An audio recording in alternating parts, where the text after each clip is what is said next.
Mbunge wa Kisauni Rashid Juma Bezimba siku ya Jumamosi alikutana na wakazi wa wadi ya Shanzu ambapo aliwasilisha ripoti ya mafanikio yake tangu mwaka 2022 hadi sasa. Mimi nimeipa kipaumbele elimu sana.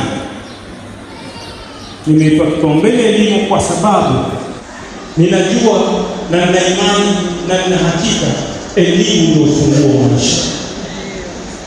Ama kuna mtu anabisha? Mkutano huo ulihudhuriwa na viongozi wa eneo hilo pamoja na wananchi waliopata fursa ya kusikia moja kwa moja maendeleo yaliyofikiwa chini ya uongozi wake. Wakati nilikuwa wa kwanza nilipochaguliwa mwaka 2013, Kisauni nzima alikuwa hakuna kadro hata nchi moja. Nikaianza mimi kabla, na mahali ilianza ni pale Bakarani, kuna ule msikiti ulioko barabarani, halafu kuna makaburi hapo nyuma.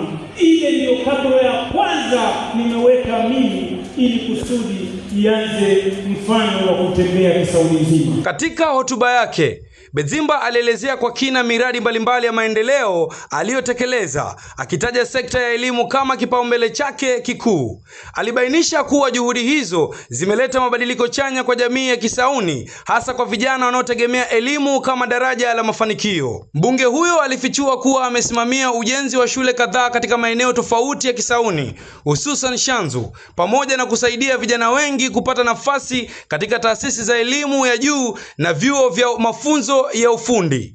Alisisitiza kuwa elimu ni uwekezaji wa kudumu unaowapa vijana ujuzi wa kujiajiri na kujitegemea. Kama kweli ametenda, aliyosema ni kweli ametenda. Kama ni mashule amejenga, kuna Shanzu Senior, kuna Mjambere huko na Kashani pia amejenga. Kama ni kuhusu barabara akabrodi, mashallah tashukuru, Shanzu sai ziko na Kisauni yote. Kama kweli anafanya kazi yake, anasema na kutenda. Aidha, Bezimba alielezea kuwa ataendelea kupigania haki na ustawi wa wakazi wa Shanzu na Kisauni kwa ujumla. Aliahidi kushirikiana na wadau mbalimbali ili kuhakikisha maendeleo zaidi yanafikiwa katika maeneo muhimu kama elimu, ajira na miundombinu. Kwanza nampongeza Mheshimiwa Bezimba kwa yote aliyoongea, au sio?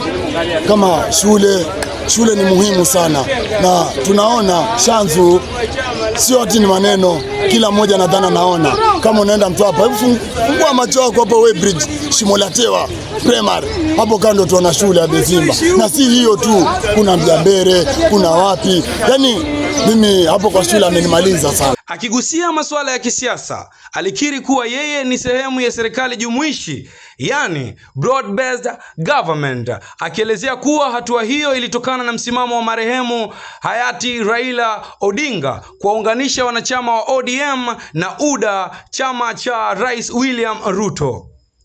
Bezimba alihitimisha kwa kusisitiza dhamira yake ya kuwatumikia wananchi bila kujali tofauti za kisiasa.